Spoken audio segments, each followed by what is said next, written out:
गौरव जी कैसे हैं? सर बढ़िया बढ़िया sir. First class. Vishnu ji आप कहाँ से हो? सर गोवा से हूँ सर।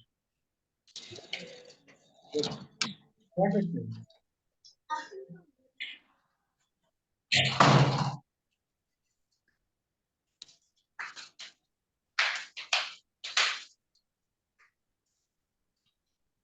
ओम गुरुर्ब्रह्मा गुरुर्विष्णु गुरुर्देव महेश्वर साक्षात् ब्रह्म तस्मै श्री गुरुवे नमः। अखंडमंडलाकारं व्याप्तं येन चराचरं तत्पदं दर्शितं येन तस्मै श्री गुरुवे नमः। मातृवत्सलायति च पितृवर्तमान दर्शिता नमो बुद्धाय श्रद्धा प्रज्ञायुता च या ओम श्री गुरुवे नमः। ओम भूर्भुवः स्वः तत्सवितुर्वरेण्यं भर्गो देवस्य धीमहि धियो यो नः प्रचोदयात्। क्लास चल रही थी, मालूम नहीं पड़ा है। धीरज जी आपका गुरु जी स्वागत प्रणाम। है। गुरु जी क्लास का वो लिंक नहीं आया तो मैं समझा क्लास ही नहीं हो, तो मैंने चालू ग्रुप में लिंक नहीं आया था क्या? नहीं आया गुरु जी, इसलिए मैंने 2 बार व्हाट्सएप पे भी किया तो कोई जवाब नहीं आया। तो मैंने अभी ऐसे ही ट्राई मार दिया तो।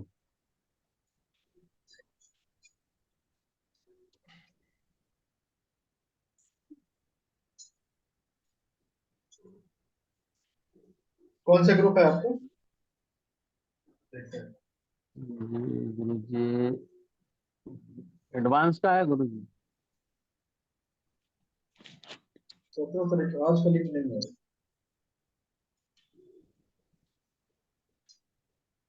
कल है क्या क्लास? कल भी नहीं थी क्लास गुरु जी। कल नहीं क्लास थी। कहीं लिंक गया है, कुछ लोग ज्वाइन कर रहे हैं, ये बता दो।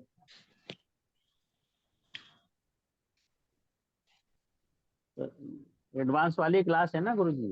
एडवांस की क्लास ठीक।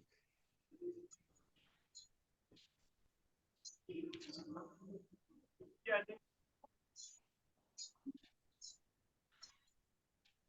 रवि जी कैसे हैं? अच्छा है सर। नमस्कार प्रणाम सर। अच्छा चल रहा है आपको? है जी। अच्छा चल रहा है। हाँ हाँ हाँ, अच्छा चल रहा है। आपके सानिध्य में अच्छा चल रहा है। कॉन्फिडेंस कॉन्फिडेंस बिल्ड हो रहा है। गर्मी आपके यहाँ भी है ना? जबरदस्त गर्मी है सर, जबरदस्त। ये कहाँ से आई है? मैंने हम्म। कहाँ से आई है ये गर्मी? क्या चीज सर? गर्मी गर्मी कहाँ से चल के कहाँ? आई? जाना नहीं वही पड़ा। तो कह रहे, अब कहाँ से आई, अब क्या बताएं। ईश्वर का मर्जी है ये सर, और क्या। कलकत्ता में इतनी गर्मी पड़ती नहीं है, इस बार जो पड़ी है वो बहुत टेरेबल पड़ी है। और क्या।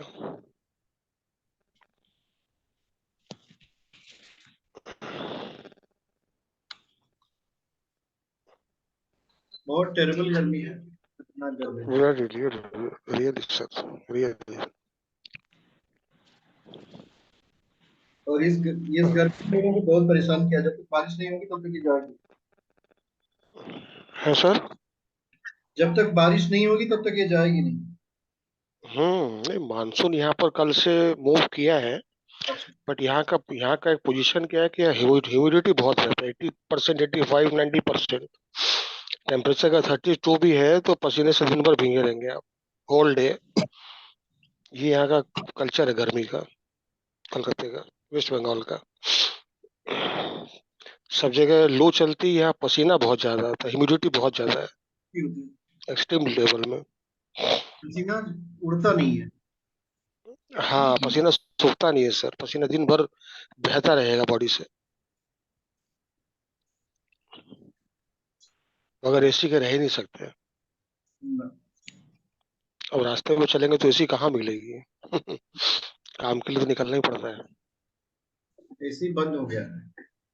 हाँ। क्या।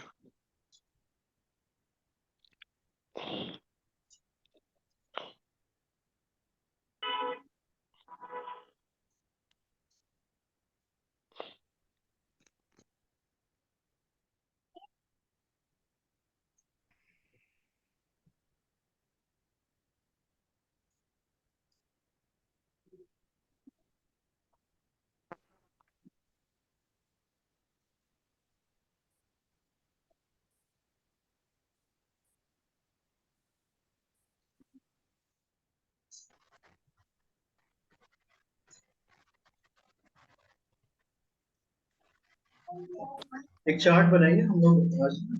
आज से हम लोग प्रारंभ करेंगे केपी सिस्टम ऑफ प्रोडक्शन।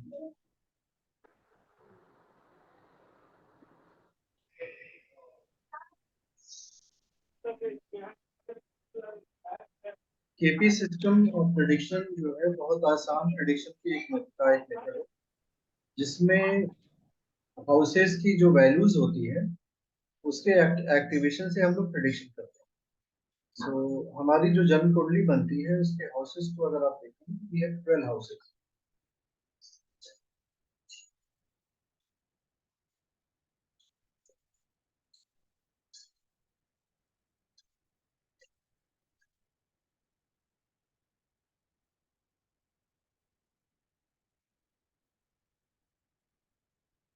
जैसे ये 1 2 3 4 5 6 7 8 9 10 11 12।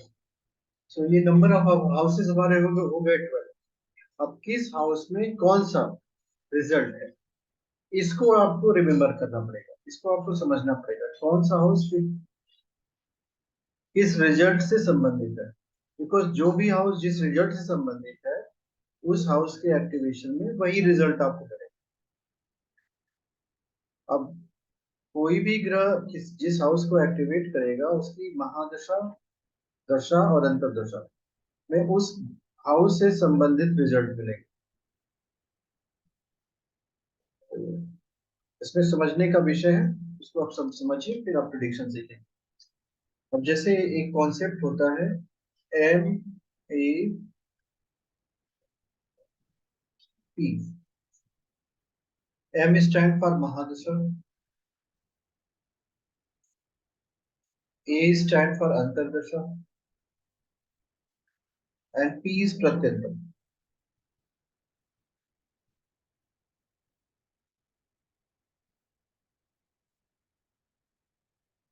P stand for प्रत्यंतर।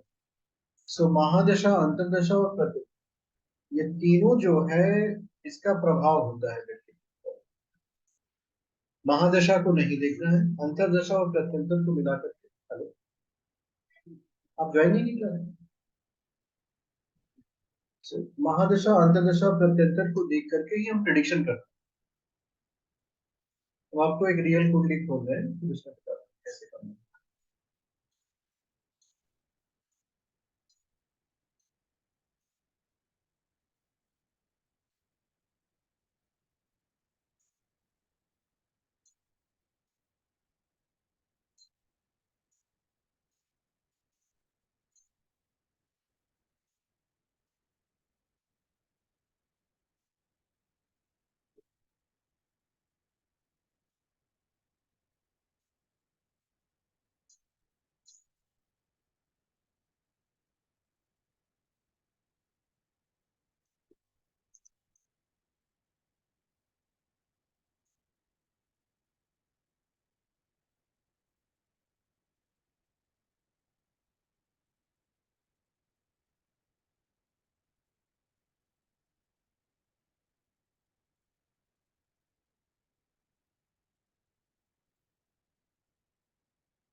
देखिए, जो महादशा, अंतर्दशा, प्रत्यंतरदशा का कॉन्सेप्ट है, महादशा लंबे समय तक चलती है। तो लंबे समय में अगर किसी इवेंट को आप बताएंगे, उसका कोई यूज नहीं है। आपको शॉर्ट टर्म में लोगों को बताना है कि उनके जीवन में कौन सा इवेंट घटित है, तो वो उनके किसी काम का होगा। इसी वजह से हम लोग जो पूरी महादशा किसी प्लैनेट की चलती है, we don't focus on that. तो जब आप उस पर फोकस नहीं करेंगे, अंतर्दशा और प्रत्यंतरदशा दशा को देखेंगे और उसके बाद जो प्रिडिक्शन करेंगे, तो वो प्रिडिक्शन बहुत सही होगा। अक्सर ना जो चीजें मनुष्य के जीवन में घटित होती हैं, वो कहीं ना कहीं उसके विचार क्षेत्र में पहले आती है, पहले थॉट प्रोसेस में आएंगे। तो जब आप उसको बताएंगे वो प्रिडिक्शन बेस्ड ऑन दैट, तो वो बोलेगा हाँ ऐसा ही होने वाला है।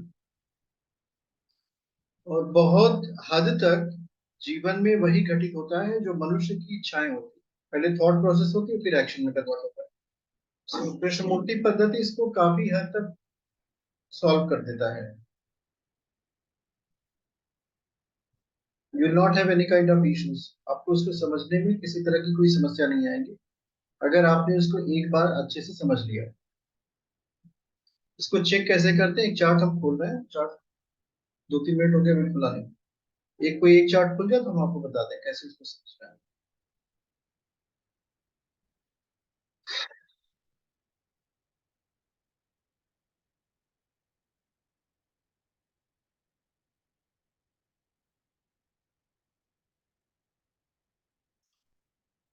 इसमें जो मेन रोल होता है वो होता है प्लैनेट सिग्निफिकेटर व्यू 2 का।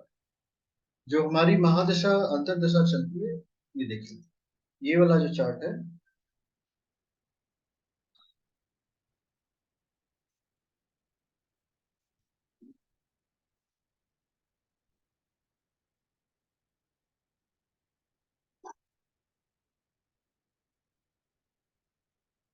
ये महादशा का है। अब ये जो जातिका है हमारे पास, इनके जीवन के विषय में समझने के लिए इन पर अभी जुपिटर की महादशा 16 से लेकर 32 तक है। ये कुल कितना वर्ष हो गए? 16 से लेकर 32 तक जाएंगे तो 17 वर्षों की का पीरियड इनका हुआ। 16 साल का पीरियड हुआ जिसमें इनको जुपिटर को झेलना पड़ेगा, जुपिटर से संबंधित फल आएंगे। तो अगर 16 साल के पीरियड को आप एक्सप्लेन करते हैं कि 16 साल में आपके पास घर होगा, मकान होगा, बच्चे होंगे, तो इस तरह का प्रिडिक्शन, कोई प्रिडिक्शन तो है नहीं।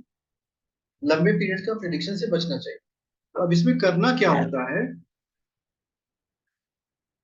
हम लोग महादशा को छोड़ देंगे, अब ब्रेक करेंगे इसको। अब देखिए, जुपिटर में मरकरी की अंतर्दशा है।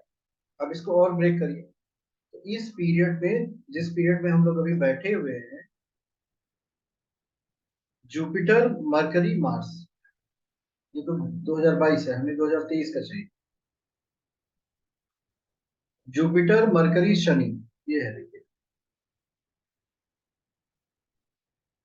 सो जुपिटर की महादशा है, हमने बताया था ना, मैप को याद करिए। महादशा, अंतर्दशा, प्रत्यंतरदशा। अंतर्दशा इसमें बुध की है, मरकरी की, और प्रत्यंतर शनि का है। सो हमें क्या करना है, ये पहला वाला जो पॉइंट है इसको नहीं देखना है। किसकी महादशा चल रही है ये नहीं देखना है, किसका अंतर है और किसका प्रत्यंतर है, कब से कब तक है। 11 मार्च 2023 से लेके 11 जुलाई 2023, ये जो 4 महीने का पीरियड है, इसमें जुपिटर की महादशा है, मरकरी की अंतर्दशा है और शनि का प्रत्यंतर। बेस्ड ऑन दिस अगर आपको प्रिडिक्शन करना है, तो हमने पहले बता दिया कि वो जुपिटर को नहीं देखना है।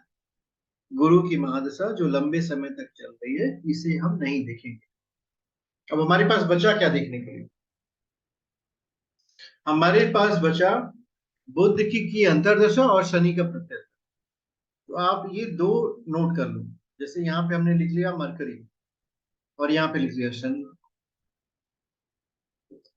अब ये दोनों जो भी उस व्यक्ति के जीवन में प्रभाव डालेंगे वही उस व्यक्ति के जीवन में घटित हो रहा होगा।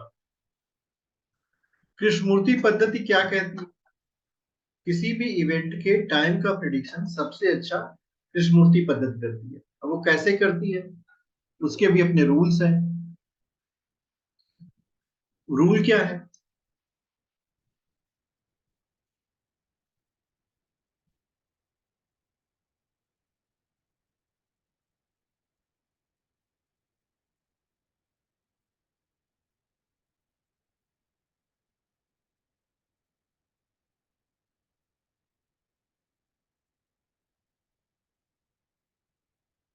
कि कोई भी प्लैनेट अपनी दशा अंतरदशा के अंतर्गत किसका फल देगा। तो कृष्णमूर्ति ने कहा कि देखिए, किसी भी ग्रह की जब दशा अंतरदशा चलेगी तो फल किसका आएगा, यही प्रश्न है। इस फल का जो उत्तर जो था उन्होंने बहुत अच्छे से समझाया। देखिए यहाँ पे लिखा हुआ है, इसको हम कन्वर्ट करने की कोशिश कर रहे थे, हिंदी में कन्वर्ट नहीं किया। यहाँ पे लिखा है स्टार लॉर्ड ऑक्यूपेंसी, कन्वर्ट हो जाएगा तो हिंदी में हो जाएगा। आशीष,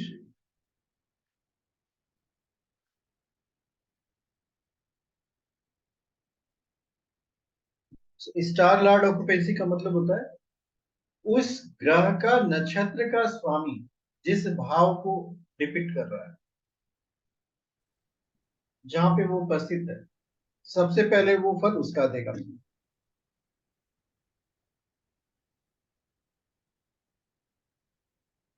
दूसरा, वो ग्रह जिस भाव का स्वामी हो वो फल उसका देगा। और तीसरा क्या करेंगे, देखिए इसको हिंदी पे कन्वर्ट करने पे ये लैंग्वेज यहाँ पे हो जाती है।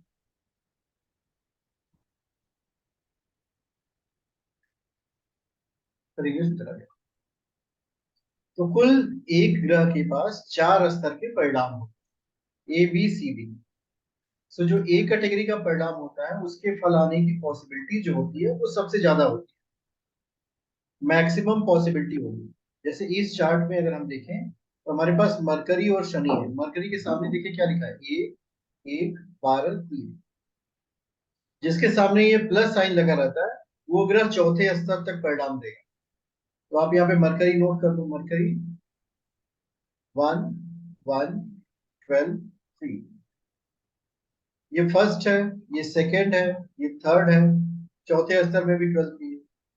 और शनि देखिए, शनि के पास है, आपके पास है 11 7 1।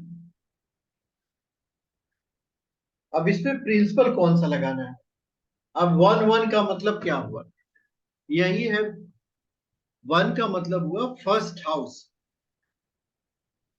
12th का मतलब क्या हुआ, 12वां घर। थर्ड का मतलब क्या हुआ, पराक्रम वाला घर, थर्ड हाउस। उसी तरह 11th का मतलब क्या हुआ, लाभ भाव। 7th का मतलब क्या हुआ, पार्टनरशिप वाला, पत्नी का घर, 7th हाउस। अब इसको कोरिलेट करके आपको प्रिडिक्शन करना है।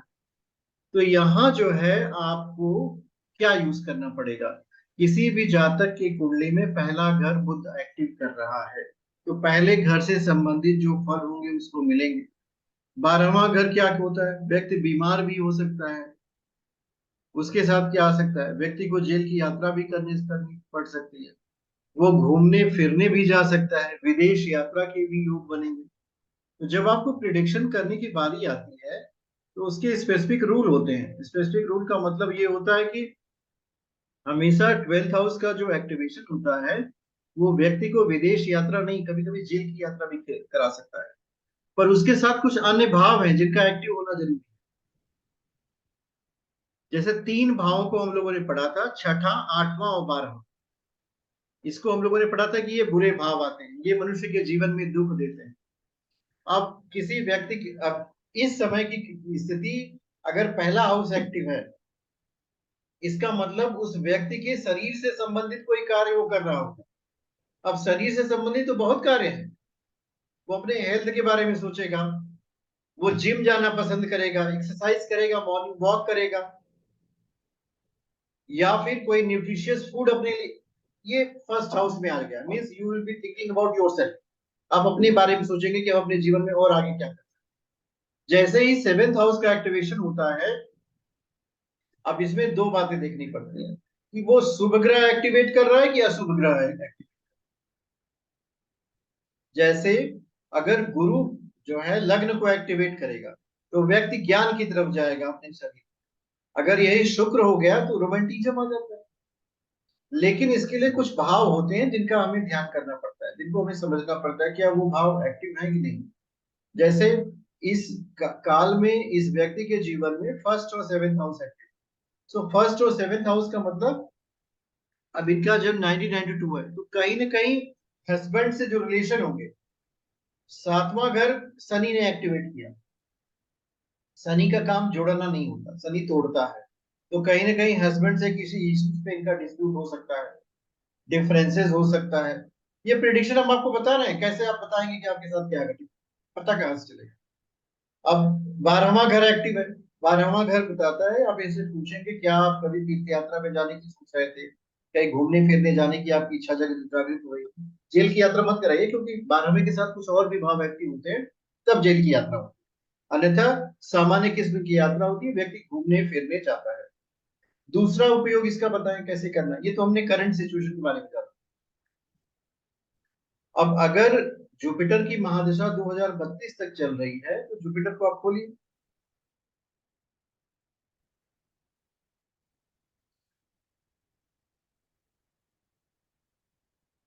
जुपिटर खुल गया।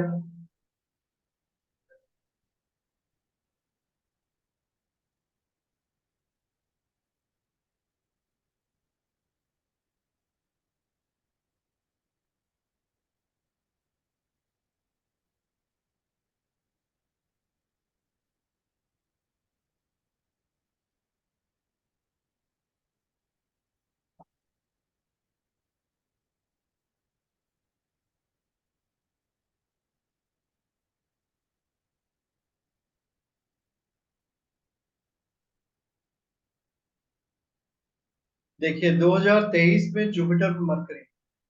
अब यही आपसे अगर जानना चाहें कि हमारे जुपिटर में केतु की, जुपिटर की महादशा में केतु की अंतर्दशा कैसी जाएगी, तो आपके पास देखिए केतु इनका 1 अगस्त 2023 के बाद है, 27 सितंबर 2023 तक। तो आपके पास दो प्लानिट हुए जिनको आपको समझना है। केतु, केतु को जान लीजिए। केतु की महादशा में केतु की अंतर्दशा कैसी जाएगी, ये हो रहा है 1 अगस्त 2023 तक। So, इस कुंडली में अगर केतु को आप देखेंगे, केतु का फंक्शन क्या है इस कुंडली में। केतु जो है 11 10 5 के साथ 11th house 10th house 5th house, और दो बार केतु है। इनके जीवन में क्या होगा इसका परिणाम। 11वें भाव को केतु एक्टिवेट कर रहा है।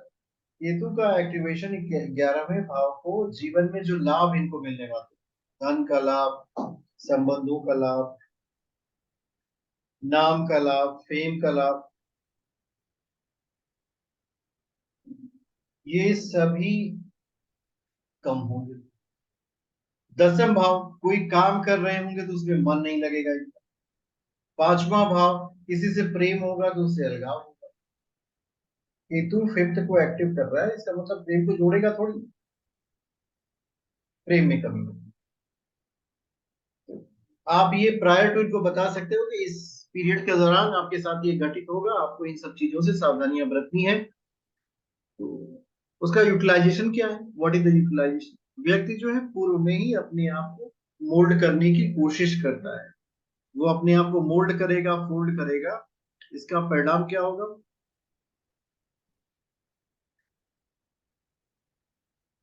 इसका परिणाम ये होगा कि उस व्यक्ति के जीवन में जो समस्याएं आती थी वो कम होगी।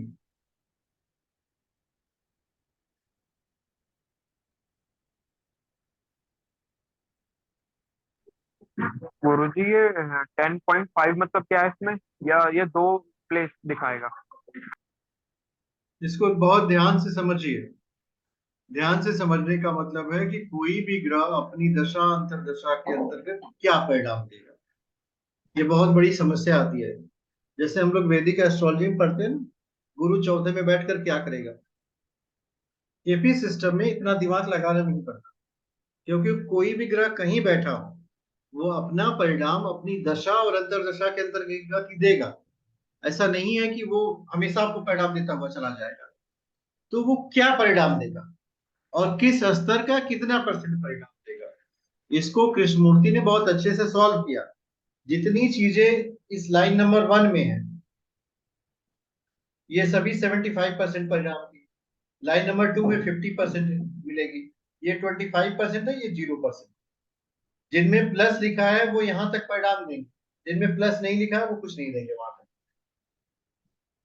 अब आपको जानना है कि मान लीजिए 1 दिसंबर 2023 से लेके 22 जनवरी 2024 तक इस जातक के साथ क्या घटित हो। तो यहाँ देखिए केतु में राहु है, केतु की अंतर्दशा और राहु का प्रत्यंतर। हम राहु इस कुंडली में कर क्या रहा है देखिए, केतु 11-10-5 कर रहा है, राहु 11-5 करेगा। मतलब जो काम अकेले यहाँ हो रहा था, केतु दोनों मिलके कर रहा था, ठीक वही यहाँ भी होगा। इस पीरियड में इनका लव रिलेशन खराब हो जाएगा, पति से झगड़े होंगे, जो धन का फ्लो हो रहा था वो कम हो जाएगा। तो इस तरह पूरी लाइफ के चार्ट को ना बांट बांट के देख सकते हैं। अगर आपको एट अ ग्लैंस किसी व्यक्ति के जीवन के विषय में समझना हो, जीवन के विषय में समझना मतलब उसकी घटनाएं तो बहुत होती है, कुछ महत्वपूर्ण होती हैं, तो आप ना इन दोनों लाइनों को समझो। ये जो दोनों लाइनें हैं, ये वाली और ये वाली, बस इन्हीं दोनों को समझ लेंगे तो उस व्यक्ति के पूरे जीवन को आप समझ सकते हैं। यहाँ पे देखिए लिखा है 11 11 11 11, 1 2 5 2 11 11 2 11 11 2 2 2। अगर हम आपसे प्रश्न पूछे इनके पास धन रहेगा कि नहीं होगा। सेकेंड हाउस धन भाव का हाउस है, 11th हाउस धन के लाभ का है। So she will have proper amount of money। Wealth की कंडीशन जो है इनके चार्ट में बहुत ही स्ट्रांग है, बिकॉज देखिए उसमें 2 और 11 ही एक्टिव है। इनके जीवन में प्रेम होगा कि नहीं होगा, अगर आपको ये समझना हो कि प्रेम कितना होगा तो आप 5 नंबर पे ढूंढिए कितनी बार है, देखिए एक ही बार है, बहुत थोड़ा होगा। क्या ये जातक रिलेशनशिप में जा सकता है। अब रिलेशनशिप का हाउस है अष्टम, इसमें 8 नंबर देखिए कितनी बार है, 8वां हाउस है। पहली लाइन में तो बिल्कुल नहीं है, दूसरे में तो बिल्कुल नहीं है, तीसरे में, इसमें भी नहीं है, तो नो रिलेशनशिप। ये बहुत ही स्ट्रॉन्ग कैरेक्टर के व्यक्ति की कुंडली है। क्या ये नौकरी करेंगे, जॉब होगी इनके पास। जॉब का जो हाउस होता है वो छठा घर होता है। 6 हाउस इस छोटी मोटी नौकरी का हाउस होता है, देखिए इसमें छठा घर एक्टिव है, इसमें कहीं नहीं है। लास्ट में जुपिटर के पीरियड में यहाँ पे है देखिए 10%। थोड़े समय के लिए जीवन में नौकरी कर सकते हैं, अनंत काल तक ये जीवन में नौकरी नहीं करेंगे। तो ये बहुत सॉलिड कंक्लूजन पहुंचाने में कृष्ण की पद्धति आपकी बहुत ज्यादा सहायता करती है। अगली कक्षाओं में इसके कुछ सूत्र हैं। सूत्र का मतलब होता है कि आखिर आप किसी इवेंट के ऑकरेंस को कैसे बताएंगे, उसके सूत्र हैं। लव मैरिज होगी तो कौन सा हाउस एक्टिव होगा, अरेंज मैरिज होगी तो कौन सा, भाग्य शादी करेगा तो कौन सा हाउस एक्टिव होगा। फिर जॉब किस किस तरह से डिसाइड करेंगे, तो कौन सा जॉब करना चाहिए, शेयर मार्केट में करना चाहिए, लैंड का करना चाहिए।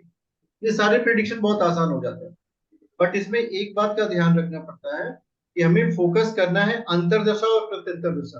This is most important thing कि अंतरदशा किसकी है और प्रत्यंतर दशा किसकी है। Mahadasha is not very important in KP system. इसके पीछे का लॉजिक होता है कि महादशा जो होती है वो बहुत लंबी होती है, तो लंबे पीरियड का प्रेडिक्शन करने से ना आपको कोई लाभ मिलेगा ना आपके जातक को कोई लाभ मिलेगा। तो छोटे समय में होने वाली घटनाओं का बहुत सटीक प्रिडिक्शन कृष्णमूर्ति पद्धति से किया जा सकता है। This is the main point which we have to understand. और कृष्णमूर्ति पद्धति में जिस चार्ट को हम लोग चेक करते हैं that is called planet signification view 2। Astro says में आप लोग खोलेंगे तो ये आराम से खुल जाएगा। इसको देखने का प्रयास करिए। पहले अपना चार्ट खोल करके देखिए कि आपके चार्ट में कौन कौन से नंबर एक्टिव हैं, आपके जीवन में क्या घटित हो रहा है। फिर अपने जातक का चार्ट खोल के देखिए। इससे होगा क्या, जब भी आप चार्ट खोलेंगे तो आपके जीवन आपको बहुत कुछ सीखने को मिलेगा। Learning is a continuous process. पहले अपना चार्ट खोलिए, फिर अपने जातक का चार्ट खोलिए। इससे होगा क्या, इससे जो है आपको रीड करने में बहुत आसानी हो जाएगी।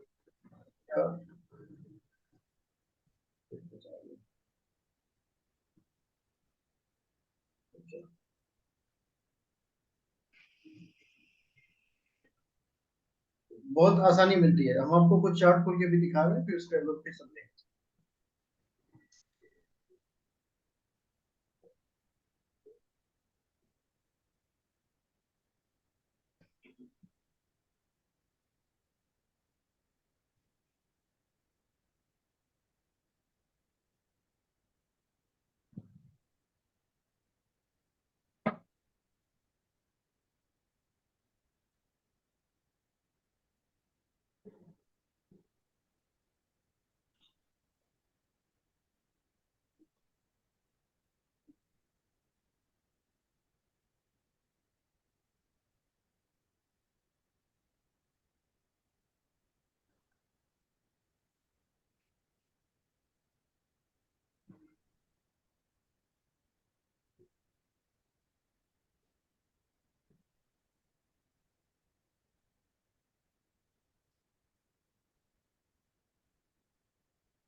ये चार्ट देखिए, इस चार्ट को देखिए और समझिए and let us understand about married life. इनके वैवाहिक जीवन के बारे में समझने का प्रयास करिए।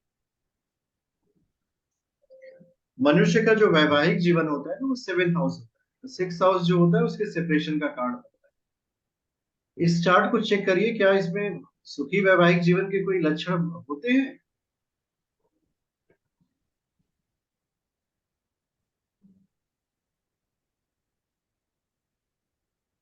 मैंने आपको एक बात बताई थी, उसको समझिएगा। अब ये चार्ट देखिए, ये है नक्षत्र नाड़ी, इसको हम लोग समझेंगे। ये वाला बॉक्स दिख रहा है, ये। अब इसको देख करके हमें एनालिसिस करना है कि वास्तव में ये जो व्यक्ति है इसके जीवन पे क्या प्रभाव है। अब इसमें देखिए, 8 number, 8 number, 8 number, 8 number, 8 number, ये क्या बताता है? 8 8 8। ये तो रिलेशनशिप वाले व्यक्ति का चार्ट है।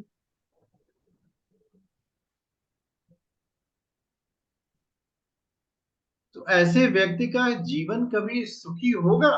रिलेटेड टू मैरिज अगर हम कहें, विल देयर बी हैप्पीनेस? ऐसा कोई क्वेश्चन ही नहीं होता। ऐसे व्यक्ति का एक्स्ट्रा मैरिटल अफेयर चलेगा, ब्रेकअप हो जाएगा, शादी चलेगी नहीं। दूसरी चीज देखिए कि सप्तम भाव को देखिए, इन दो लाइनों में कहीं 7th हाउस नहीं है, स्ट्रेंथ आएगी नहीं। 5th हाउस बहुत एक्टिव है, देखिए यहाँ पे जुपिटर में है, वीनस में है, राहु में यहाँ ब्रेकअप हो गया, चौथा house. So this is not a very happy life. ये जिस जातक का चार्ट है, she has got 2 time divorce, now she is thinking about third marriage. So short में कंक्लूजन में आने के लिए केपी सिस्टम आपको बहुत सटीक प्रिडिक्शन करने में सहायता करेगा। अब इसमें चेक करिए कि क्या इनकी शादी अब होगी। Suppose I want to check ये जातक क्या अभी शादी करेगा। 2022 मार्च till 2029 मार्च राहुल। इस चार्ट को अगर चेक किया जाए और देखिए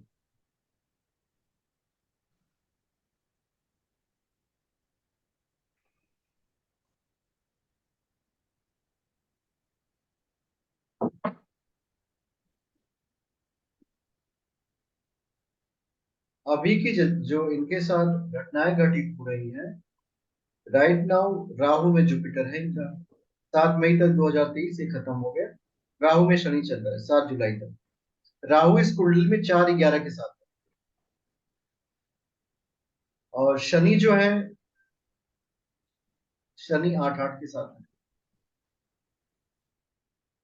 ये she is already in relationship.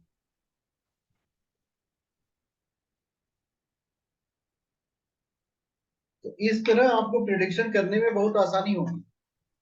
और जब भी किसी चार्ट में सपोज हमें कंक्लूजन पे पहुंचना है तो अगर हम किसी चार्ट में बहुत बार 8-8-8 देख रहे हैं तो क्या कहेंगे, ये बहुत बड़ा ज्योतिषी नहीं होगा। He will be in relationship. He will be in relationship। और ऐसे जातकों का जिनका जो फिजिकल रिलेशन कई लोगों से बनता है, there is no question of happy married life. तो ये चेक करने का बहुत आसान तरीका है, इसको आप लोग चेक कर लिया करिए।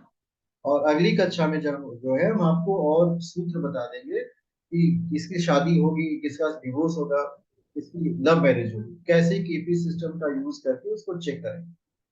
इन सूत्रों को आप लिखेंगे तो उससे आपको आपकी समझ काफी अच्छी विकसित होगी और समझ अच्छी विकसित हो जाएगी तो प्रिडिक्शन भी आप अच्छा कर पाएंगे। मेरी बात आप सभी को समझ में आ गई। जी गुरु। नवजीत वर्मा जी कैसे हैं? समझ में आ गया तो इसका यूज करना है। मीटिंग 1 मिनट में समाप्त हो जाएगी, इसके बाद की कक्षा नहीं है। आप लोग आराम करिएगा, शांति पाठ करेंगे। ओम द्यौ शांति अंतरिक्षगम शांति पृथ्वी शांति राप शांति वनस्पतय शांति औषधय शांति ब्रह्म शांति सर्वगम शांति। ओम शांति शांति शांति सर्वारिष शांति भवतु। विश्वानि देव सवितर दुरितानि पराशुर यद्भद्रं तन्मस्तु। ओम शांति शांति। जो लोग वीडियो के थ्रू क्लासेस देख रहे हैं कमेंट जरूर कर देंगे, समझा जाएगा कि आप पढ़